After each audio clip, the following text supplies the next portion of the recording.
सामने स्टूडेंट, मेरा नाम फ़हीम महबूब है कि मैं CCA मेंबर हूँ और एडवांस एक्सेल टैक्स सैप की टीचिंग भी करता हूँ। आज की क्लास में हम सीखेंगे how to calculate NPV and IRR। This is very important for finance people. तो एक एग्जांपल के थ्रू हम इसको समझते हैं। NPV एंड IRR कैलकुलेशन के दो मेथड हैं, first manual and second with formula. पहले हम देखते हैं मैनुअल तरीका। लेट्स से हमारे पास ईयर है, ईयर 0, उसमें इन्वेस्टमेंट है 10 मिलियंस की। ईयर 1 में जो कैश फ्लो है वो इनफ्लो है 5 मिलियन का, ईयर 2 में 5.2 मिलियन का, और इसी तरह ईयर 11 में 8.1 मिलियन का। तो अब हमने कैलकुलेट करनी है present value of future cash flow. तो लेट्स से हमारे पास डिस्काउंट रेट जो है वो 3%। अब NPV हम क्यों कैलकुलेट करते हैं किसी भी प्रोजेक्ट की, वो इसलिए कैलकुलेट करते हैं कि अगर हम बैंक में इन्वेस्ट करें तो बैंक हमें रिटर्न देगा 3%।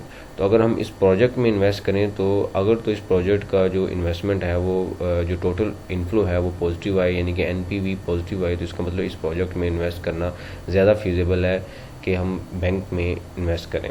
ठीक है, तो हम क्या करेंगे, अब present value of future cash flow किस तरह कैलकुलेट होंगे कि ईयर जो इन्वेस्टमेंट है यानी कि cash flow divided by interest rate, और उसकी जो पावर हमने लेनी है वो है क्या, ईयर, यानी कि हमने कैश फ्लो को डिवाइड किया इंटरेस्ट रेट से, और कितने ईयर में यानी कि कितने साल में डिस्काउंट करना है, फर्स्ट ईयर में। तो और हमने क्या किया इसको, अब यहाँ पे आप देखें तो मैंने क्या किया, cash flow divided by 1 plus 5% और पावर ईयर, यानी कि हर साल में उसकी डिस्काउंटेड वैल्यू कैलकुलेट हो जाए।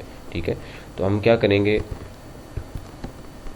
Divided by power. ठीक है, तो यहाँ पे ईयर 0 था तो हमने क्या किया कि इसने ईयर 0 में चूँकि पावर 0 है तो इसलिए यानी कि उसी साल में इसकी जो प्रेजेंट वैल्यू है वो 10 मिलियन ही है। ठीक है, क्योंकि इन्वेस्टमेंट जो ईयर 0 में जो वैल्यू निकलेगी वो उसकी पावर 0 है, यानी ईयर 0 है तो इसलिए वैल्यू भी सेम वैल्यू आएगी। तो हम क्या, अब इस फार्मूले को हमने इस फार्मूले को हमने नीचे कॉपी पेस्ट करना है। तो मैं क्या करूँगा कि जो इंटरेस्ट रेट है उसको फिक्स कर दूँगा और इस फार्मूले को नीचे कॉपी पेस्ट कर दूंगा, तो मेरे पास जो टोटल वैल्यूज़ आएगी वो डिस्काउंटेड वैल्यू आ जाएगी। यहाँ पे आप देखें तो हर साल में उसको डिस्काउंट कर रहा है, यानी कि जो इंटरेस्ट रेट है वो 5 साल बाद 6.3 मिलियन तो हमें मिल रहा है, लेकिन 5 साल के बाद उसकी वैल्यू कितनी होगी वो हर साल को डिस्काउंट कर रहा है, यानी कि उसको कैप इसलिए हमने दे दिया कि वो हर साल को उस ईयर के मुताबिक डिस्काउंट करे। तो यहाँ पे आप देखें तो जो नेट प्रेजेंट वैल्यू है वो 48 मिलियन, यानी कि 10 मिलियन को अगर आप इन्वेस्ट करें तो सब कुछ करने, अब टोटल जो इनफ्लो आपके पास आएगा वो आएगा 58 मिलियन, और 10 मिलियन की आपकी इन्वेस्टमेंट थी, तो बाकी जो इनफ्लो है वो आपका 48.8 मिलियन नेट इनफ्लो है। तो यहाँ पे फर्स्ट मेथड के थ्रू हमने ये तो कैलकुलेट कर लिया कि इसकी NPV पॉजिटिव है और प्रोजेक्ट फीजेबल है। अब हम कैलकुलेट करते हैं विद फार्मूला कि क्या ये हमारी जो NPV नेट प्रेजेंट वैल्यू हमने कैलकुलेट की है वो ठीक है कि नहीं है, यानी कि ये एक तरह का चेक है, कंट्रोल है कि हमने जो मैनुअल कैलकुलेशन की है उसको हमने फार्मूले के थ्रू कैसे चेक करना है।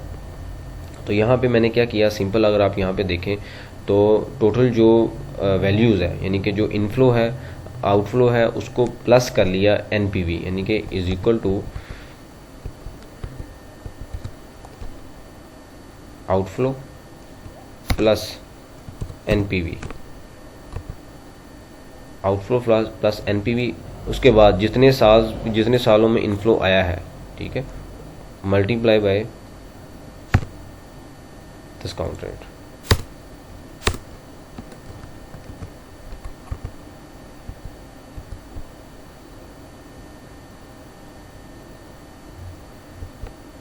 ठीक है, तो अब आप यहाँ पे देखें तो आपके सामने जो वैल्यूज़ आई हैं वो उसने क्या किया कि जो टोटल आउटफ्लो था उसमें प्लस किया इनफ्लो। ठीक है, NPV, यानी कि outflow plus NPV of future cash flows, plus उसके साथ मल्टीप्लाई हमने क्या कर दिया, रेट। तो यहाँ पे जो टोटल वैल्यू आई ये सेम आई जैसे हमने मैनुअल कैलकुलेशन की और जैसे हमने यहाँ पे उसकी कैलकुलेशन की मैनुअल और फार्मूले के साथ दोनों वैल्यू सेम आई है, यानी कि इसका मतलब हमारी NPV वैल्यू ठीक है, यानी कि हमने जो मैनुअल कैलकुलेशन की है फार्मूले से की है ये ठीक है। अब हम आते हैं टर्न IRR क्या रेट है कि वो वैल्यू रेट जिसके ऊपर नेट प्रॉफिट नो लॉस है, यानी कि नेट प्रेजेंट वैल्यू हमारी 0 होगी। तो IRR के लिए हम क्या करेंगे, सिंपल वही फार्मूला हम यूज़ करेंगे, इज इक्वल टू IRR